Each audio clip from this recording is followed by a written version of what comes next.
Hola, ¿qué tal? Soy Saulo Galicia y en este video les voy a contar en 15 minutos qué es lo básico que necesitan saber sobre los derechos laborales. A lo largo de este espacio vamos a contestar tres preguntas. La primera es ¿por qué existen los derechos laborales? Luego, ¿cómo saber si es que me corresponden tener estos derechos? Y finalmente, ¿cuáles son los derechos laborales a los que todos y todas podemos gozar? ¿Ok? Empecemos con la primera pregunta. ¿Por qué existen los derechos laborales? Para eso tenemos un caso, ¿sí? El caso que ustedes están viendo acá es el de María. María es una persona que trabaja en una panadería. Pongamos que, por ejemplo, trabaja por 1.500 soles aproximadamente. Ella tiene un horario regular de 8 horas al día y trabaja de lunes a sábado, como la mayoría de personas en nuestro país. ¿Ok? ¿Qué pasa si es que un día la panadería, es decir, el empleador de María, decide cambiar el salario y lo trata de bajar ahora, por ejemplo, a solo 1.000 soles? Luego además le dice, ¿sabes qué, María? Tú vas a venir a trabajar ya no 8 sino 10 horas en el día. Y finalmente, las vacaciones, que normalmente son de 30 días, ahora van a pasar a ser solo 15 días. ¿Qué podría hacer María si es que no existieran los derechos laborales? Pues nada, porque en realidad, en la gran mayoría de situaciones, las empresas tienen el poder, mientras que quienes trabajan, los trabajadores y las trabajadoras, lo único que tienen para ofrecer es su fuerza de trabajo. Esa situación de desigualdad genera que los riesgos de explotación, condiciones inseguras o eventualmente situaciones injustas crezcan tremendamente. Y frente a ello, los derechos laborales existen justamente para evitar ese tipo de situaciones. ¿Qué son los derechos laborales entonces? Son esas condiciones mínimas que todo empleador o empleadora deben respetar cuando contratan a una persona. He ahí la importancia de que estos existan en cualquier tipo de país. ¿Ok? Habiendo visto entonces por qué existen los derechos laborales, vamos a ver si es que me corresponden o no. Y para ello, normalmente las legislaciones establecen tres elementos clave. Esto quiere decir que yo, en mi caso, voy a analizar si se presentan estos tres puntos y si es que es así, me corresponden los derechos de trabajo. ¿Cuál es el primer elemento? La prestación personal.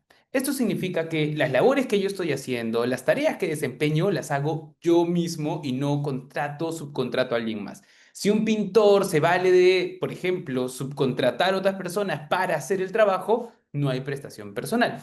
Al revés, si de repente estamos pensando en la gente que está siendo contratada y realiza ese trabajo de forma directa, entonces tenemos el primer punto. La gran mayoría de funciones se suelen hacer de esta manera, de forma directa. Segundo elemento, subordinación y probablemente el más importante. Nosotros ahora, para hablar de derechos laborales, necesitamos no solo que sea yo mismo quien haga el trabajo, sino que ese trabajo lo haga de forma subordinada. Esto quiere decir, por ejemplo, bajo las órdenes, encargos y directrices de la empresa o la persona que me está contratando.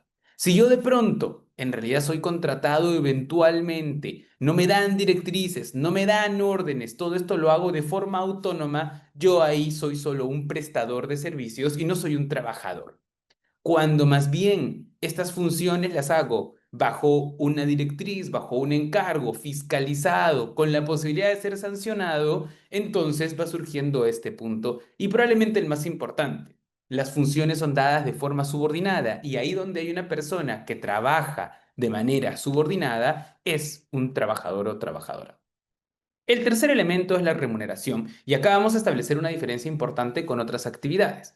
Una persona no solo tiene que ser ella misma la que haga el trabajo y no solo lo tiene que hacer subordinada, sino tiene que haber una expectativa de recibir una retribución a cambio. Si, por ejemplo, tenemos a alguien que se compromete una vez a la semana a ir a hacer un voluntariado, puede que lo haga bajo directrices y puede que lo haga de forma personal, primer y segundo elemento, pero si no hay una expectativa económica atrás, como es en el caso del voluntariado, entonces esa persona no será un trabajador o trabajadora. Miren entonces la diferencia entre las actividades que uno puede hacer de forma voluntaria para ciertos espacios sociales versus las relaciones de trabajo, que requieren de estas tres cosas.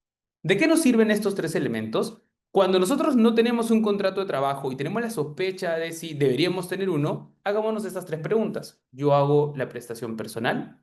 ¿Yo hago esto de forma subordinada y estoy esperando una retribución a cambio o eventualmente me están pagando esta retribución? Si están estos tres elementos, no tenemos nada más que discutir, estamos frente a una relación laboral y por lo tanto me corresponden los derechos laborales.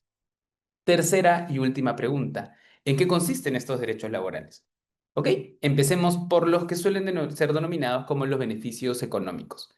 El primero y probablemente más importante es el sueldo mínimo. En la actualidad es de 1.130 soles, igual va variando, la tendencia siempre es a que suba el sueldo mínimo y esto corresponde a que las personas que realicen una jornada ordinaria, que no necesariamente es 8 horas, podría ser menor la jornada ordinaria que establezca la empresa, tienen derecho a ganar por lo menos el salario mínimo, que es 1.130 soles. Eso no significa que yo pueda ganar más. De ahí va a venir ya la negociación que se puede establecer y la condición de otro tipo de situaciones, pero por lo menos nos deben pagar el salario mínimo. Segundo derecho o beneficio económico, las gratificaciones. Las gratificaciones equivalen a un sueldo regular de un mes en julio por fiestas patrias y en diciembre por Navidad. Las gratificaciones en principio corresponden a todo tipo de trabajador al margen de la cantidad de horas que trabaja. Tercer derecho económico, la CTS o compensación por tiempo de servicios. La compensación por tiempo de servicios es un equivalente, no igual, pero un equivalente al seguro de desempleo. Es un beneficio que se deposita en una cuenta bancaria específicamente de CTS que equivale a un sueldo regular con un cachito más.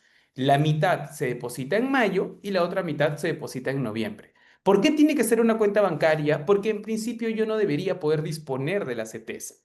Como su nombre lo dice, lo que busca es compensar a las personas por todo el tiempo que han trabajado. La idea es que solo cuando yo termine este trabajo pueda luego liberar mi CTS y tener ese monto accesible durante el tiempo en el que no estoy trabajando. ¿Por qué decimos que esto es en principio así? Porque en la realidad el Congreso de la República constantemente ha permitido que la CTS se disponga libremente y la mayoría de gente ahora no tiene muchos fondos en este tipo de cuentas, cuando debería ser así, por lo menos bajo la lógica con la que empezó. Cuarto beneficio económico, las horas extras. Recuerden acá que toda persona no puede trabajar más de 8 horas o eventualmente 48 horas a la semana, ¿sí? Eso se llama jornada máxima de trabajo. Es un derecho que está a nivel de nuestra Constitución. Sin embargo, excepcionalmente podemos trabajar en sobretiempo, es decir, horas extras. ¿Qué pasa si yo trabajo más allá de la jornada que me toca? Bueno, tengo derecho a los beneficios adicionales. Pero nuestra legislación establece que esas horas extras son más caras que la jornada normal. Si yo, por ejemplo, me pagan por hora en el día, de repente 80 soles, cuando yo trabaje en horas extras no me van a dar solo 80 soles por cada hora, sino me lo van a dar por una sobretasa. Esa sobretasa se calcula primero las dos primeras horas por un 25% adicional y luego de la tercera en adelante estamos hablando de un 35% de sobretasa. La verdad, lo único que hay que hacer es multiplicar 8 por 1.25 para calcular el valor de cada una de las horas en el primer tramo y en el segundo tramo 80 por 1.35 y tenemos nuestro beneficio económico absuelto en ese caso.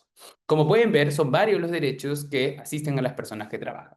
Vamos ahora con unos derechos un poquito de otro orden, los derechos fundamentales. Acá vamos a encontrar, en primer lugar, la libertad sindical. La libertad sindical es la posibilidad de que todo trabajador o trabajadora se organice, se afilie y se una a un sindicato y que le permitan actuar dentro de él. Si yo, por ejemplo, creo un sindicato y me afilio al sindicato y mi empleador me despide, eso es un despido totalmente nulo, si es un despido que no debería suceder y yo podría actuar frente a ello.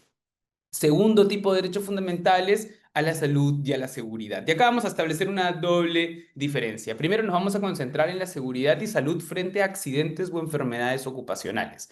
¿Qué necesitamos acá? Que el empleador o empleadora garanticen estas condiciones seguras a través de tener un sistema de gestión de prevención de riesgos, capacitaciones, entrega de equipos de protección personal, identificación de estos riesgos y eventualmente ir removiendo lo que pueda existir, evitando así que los accidentes y enfermedades ocurran en el centro de trabajo. Pero decíamos que hay una doble vertiente, que es ahora pensar en el entorno sin violencia, porque acá ya vamos a entrar a la prohibición y prevención del acoso sexual u otras formas de violencia que pueden ocurrir en el trabajo, como puede ser el acoso laboral o de repente algunos otros mecanismos de maltrato que también pueden establecerse acá. Finalmente, no olvidemos que en esta gama también tenemos a la dignidad, al trato respetuoso y en general a los otros derechos fundamentales que todos y todas tenemos. al honor, a la imagen, a la inviolabilidad de las comunicaciones, por ejemplo, también tienen que ser respetadas en el ámbito de trabajo. Por ejemplo, ahora que estamos cerca de época electoral, si el empleador obliga o trata de forzar que sus trabajadores voten de cierta manera, hay una violación a los derechos fundamentales porque todos tenemos el derecho al voto libre y voluntario. Y con eso podemos entrar a nuestra última gama de derechos, que son los derechos de la seguridad social. Y acá vamos a tener de nuevo dos ejemplos. El primero, bastante discutido en estos últimos tiempos, es el acceso al sistema pensional.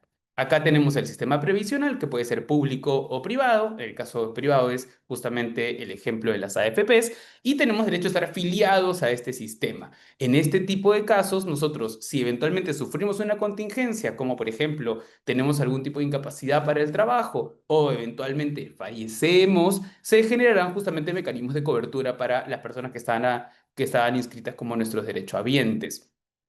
Acá hay que recordar que el sistema en promedio hace que de nuestro salario descuenten el 13% para justamente estar adscritos a dicho sistema.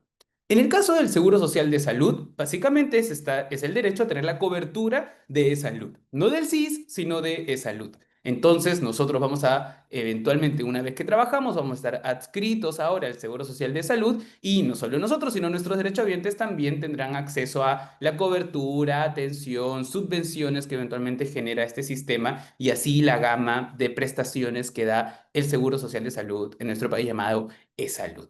Tenemos estos dos derechos que también tienen que ser respetados en el trabajo. Un último punto. Todavía tengo dudas. ¿Qué es lo que puedo hacer? Ok, frente a eso, recuerden que el Estado tiene una serie de recursos que la mayoría de personas tienen que siempre aprovechar. Por ejemplo, el Ministerio de Trabajo y Promoción del Empleo tiene una línea gratuita que es la 0800 16872, como pueden ver ahora en esta imagen, a la que se puede llamar y plantear consultas laborales. También se puede acceder a través de medios digitales o eventualmente de forma presencial si alguien quiere acudir. Sin embargo, si es que no viven en Lima y viven en otras regiones, pueden usar el servicio. ¿Sí? No es únicamente para Lima, lo pueden hacer también a través de estas dos vías, sea digital o sea por la llamada.